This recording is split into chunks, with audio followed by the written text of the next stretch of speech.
Hello friends, आज के इस टॉपिक वीडियो में हम लोग डिस्कस करेंगे introduction to Euclid geometry. Euclid geometry के बारे में हम लोग डिस्कस करेंगे। यूक्लिड ज्योमेट्री होता है क्या है।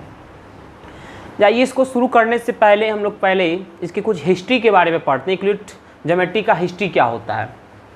देखिए पहले क्या था ना कि जब यूक्लिड साहब आए थे, मतलब पहले के लोग आदि काल में जब रहते थे, फसलों को मतलब पैदा जब करते थे, तो आजकल जब गांव में जब जाते हैं तो देखते हैं कि आड़ी वगैरह रहता बना हुआ, वो सेपरेट करता है कि भाई इतना तक आपका ज़मीन है, इसके बाद ये आपका ज़मीन था। तो उस समय ऐसा कुछ मतलब कुछ नहीं था, बस एक फ्लैट सरफेस हुआ करता था। इसमें कुछ ये लोग कुछ वो लोग मतलब ऐसे ही अपना क्या फसल को उपजाते थे।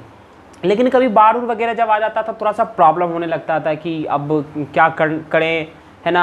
मतलब कोई ज़्यादा ज़मीन ले लिया, किसी को कम मिल गया, तो थोड़ा सा झगड़ा झंझट होता था। तो लोगों ने बम्बू गाड़ना स्टार्ट किया कि भाई हाँ आपका फिर बाढ़ आया, फिर प्रॉब्लम होने लगा। तो धीरे धीरे वो लोग क्या किए कि कुछ शेप्स वगैरह को बनाना स्टार्ट किए, है ना। मतलब ये शेप्स पहले से बनने लगे, लेकिन एक्चुअली वो शेप क्या है, वह क्या चीज़ का शेप है, वह पता नहीं था। अगर आप लोगों ने थोड़ा सा भी अगर मैथमेटिक्स पढ़ा होगा तो आप लोग को यह पता होगा कि यह किस चीज़ का शेप है ना। उस समय ये सब कुछ नहीं पता था, समझ रहे हैं। तो कुछ उस समय जो शेप बना था, कुछ शेप इस तरह का हुआ करता था। कुछ लोगों ने इस तरह का शेप बनाना स्टार्ट कर दिया, कुछ लोगों इस तरह का शेप बनाना स्टार्ट कर दिए थे।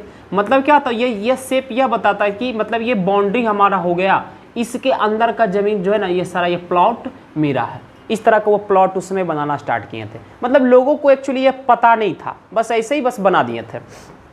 जब यूक्लिड साहब आए ना, यूक्लिड साहब उन्होंने जब चीज़ों को देखा और पढ़ा, और इसका नाम फिर उन्होंने सर्कल दिया, ट्रायंगल दिया, क्वाड्रिलेटरल दिया, पैरेललोग्राम वगैरह जो भी है, इस सारे का नाम दिया। ये इसका हिस्ट्री था। ज़्यादा इसमें बहुत और सारी बातें हैं, पाइथागोरस कब आए थे सब वगैरह, बुक में थोड़ा बहुत दिया, उसको पढ़ लीजिए। ज़्यादा हिस्ट्री पढ़ने की आवश्यकता नहीं है, बस ये कहाँ से आया, इसका ओरिजिन क्या था, है ना, क्या सोचे वो दिए।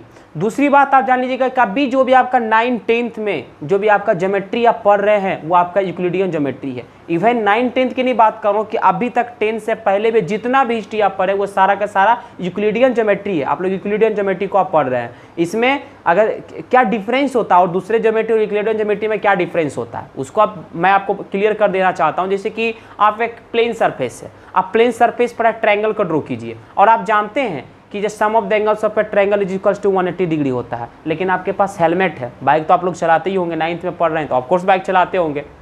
हेलमेट पर ट्रायंगल बनाइए, एंगल को मेजरमेंट कीजिए, 180 डिग्री आएगा? नहीं आएगा, कभी भी 180 डिग्री नहीं आएगा, क्योंकि वहाँ पर गोरियन ज्योमेट्री लगता है, समझे। तो हम लोग यूक्लिडियन ज्योमेट्री पढ़ रहे हैं। यूक्लिडियन ज्योमेट्री का यहीं से शुरुआत हुआ, तो ओरिजिन था।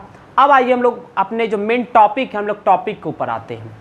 उन्होंने यूक्लिड ज्योमेट्री को स्टार्ट करने से पहले, है ना, दो चीज़ों के बारे में बताया था। पहला था एक्सियोम, दूसरा था आपका पोस्टुलेट।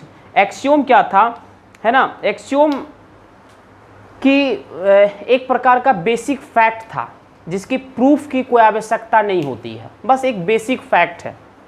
बेसिक फैक्ट क्या हो, और उसका कंसर्न कोई ज्योमेट्री से मतलब है नहीं है भी नहीं भी है, मतलब यही समझिए आप, समझे, वो सिर्फ बेसिक फैक्ट है। जैसे क्या है, दो भाई है ना, उसमें क्या है, एक केजी चावल इसके पास भी है, 1 केजी चावल इसके पास भी है। मतलब ये दोनों क्या है, इक्वल है, दोनों के पास इक्वल क्वांटिटी ऑफ चावल है। अगर आप इक्वल में से आप क्या करें, हाफ केजी और चावल जोड़ देते हैं, क्या है ना, यह भी इक्वल ही होगा।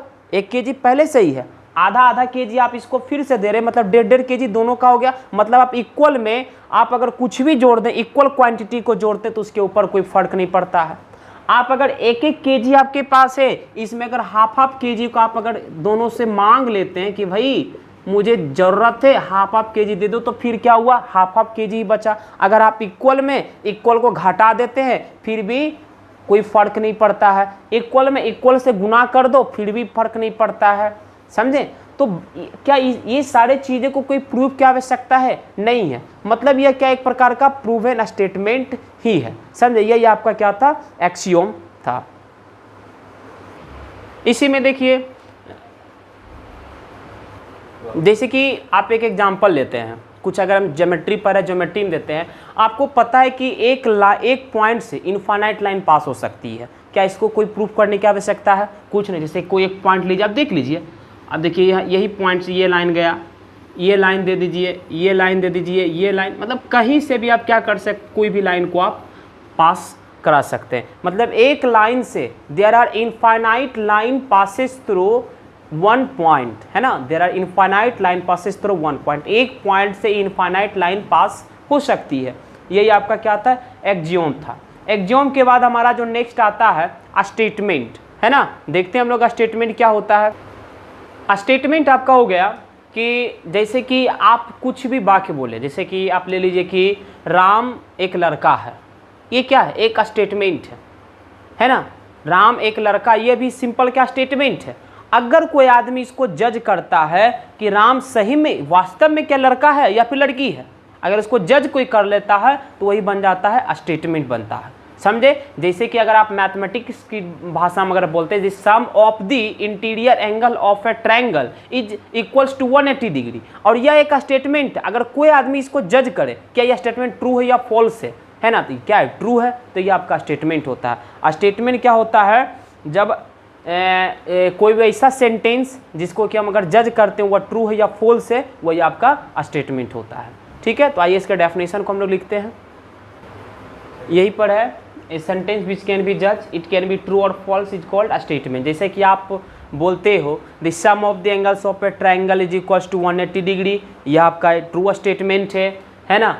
ये सेंटेंस से पहले, लेकिन यह क्या है, इसको आप आपने जज किया यह सही है या गलत है, तो क्या हो गया, जब ट्रू स्टेटमेंट बोला ये ट्रू हो गया, ये स्टेटमेंट हुआ। आप बोलते हैं द सम ऑफ द, एक सेंटेंस हम बोले the sum of the interior angle of a quadrilateral is equal to 180 degree, या क्या है, फॉल्स है, यह फॉल्स है, यह मतलब इसको हम जज किया ना, यह फॉल्स हमने लिखा, यह फॉल्स स्टेटमेंट है ना, तो यह भी क्या हुआ, स्टेटमेंट हुआ। अगर सिंपल से इसमें बोल देते हो क्या, x + 10 ग्रेटर देन 50, ये बोला, ये सेंटेंस है, लेकिन इसको कोई जज कर रहा है, कुछ नहीं, जहाँ ट्रू है कि फॉल्स है या कोई जजमेंट नहीं आया। जब तक ये जजमेंट नहीं आया जिसके वजह से ये क्या है, यह स्टेटमेंट नहीं है, समझे, यह स्टेटमेंट नहीं है। स्टेटमेंट के बाद आ जाता है थ्योरम, है ना, थ्योरम।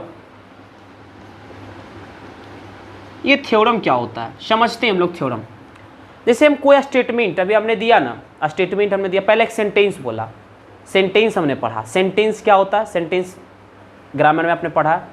सेंटेंस को जब आपने जज किया क्या बना, स्टेटमेंट। अब स्टेटमेंट दिया ट्रू और फॉल्स है, आप बोलेंगे ट्रू है, कैसे ट्रू है भाई, फॉल्स है, कैसे फॉल्स है ना। जिससे हमने बोला कि the sum of the angles of the sum of the interior angles of a triangle is equal to 180 degree, तो ये ट्रू स्टेटमेंट, तो कैसे ट्रू स्टेटमेंट है, तो आप क्या कीजिएगा, उसको साबित कीजिएगा, उसको प्रूव करके दिखाइएगा। मतलब वैसा स्टेटमेंट जिसे प्रूफ की रिक्वायरमेंट होती है, वही आपका थ्योरम बन जाता है ना। वैसा स्टेटमेंट जिसे प्रूफ की आवश्यकता होती है ना, वही आपका क्या बनता है, थ्योरम बन जाता है। ठीक है, थ्योरम तो आप लोग क्लियर हो गया। अब आते हैं हम लोग कोरोलरी के बारे में। कोरोलरी क्या होता है, कोरोलरी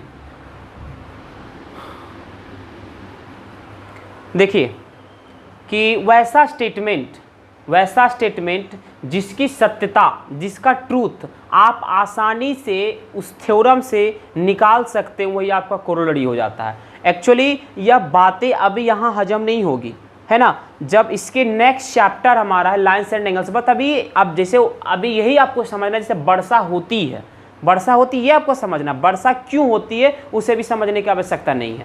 वो जब हम लोग जब चीज़ें को करेंगे धीरे धीरे तो हमारा सब चीज़ें क्या हो जाएगा, क्लियर होता चला जाएगा। तो कोरोलरी होता है मतलब वैसा स्टेटमेंट, है ना, जिसकी सत्यता को, जिसकी ट्रूथ को आप आसानी से किसी थ्योरम से डिडक्ट कर सकते हैं, वही आपका क्या हो गया, कोरोलरी हो गया, समझे। तो अब आइए, अब हम पढ़ते हैं some terms related to geometry, जिसमें हम पढ़ेंगे पॉइंट्स क्या होता है, लाइन सेगमेंट क्या होता है, रे क्या होता है, इन सारे चीज़ों के बारे में हम लोग अभी चर्चा करेंगे।